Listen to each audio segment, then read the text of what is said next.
முருக பக்தர்கள் அனைவருக்கும் அன்பான வணக்கம்.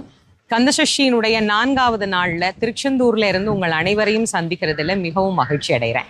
எல்லாருமே என்னுடைய குருநாதர் வள்ளல் வாரியார் சுவாமியா இருக்கட்டும், அவருடைய குருநாதராக இருக்கட்டும், எல்லாருமே இந்த கந்தசஷ்டி விரதம் இரு இரு இரு அப்படின்னு சொல்றாங்க. கந்தசஷ்டி விரதம் இருப்பதனால் நமக்கு இவ்வளவு நன்மைகள் கிடைக்கிறது, அது எப்படி, ஏன் அப்படின்னு ஒரு சிலருக்கு கேள்வி இருக்கும்.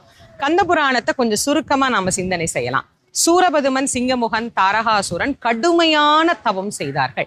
ஒழுக்கத்தோடு கடுமையான தவம் செய்த காரணத்தினால சிவபெருமான் அவர்களுக்கு வரங்களை வாரி வாரி வழங்கினார். ஆனால் அவர்கள் அதை முறையாக பயன்படுத்தாமல் தேவர்களை சிறை வைத்த குற்றத்தினால முருகப்பெருமான் அவதாரம் பண்ணி அவர்களை சூர சம்ஹாரம் செய்து காட்டியது கந்தபுராணத்தின் சாரம்.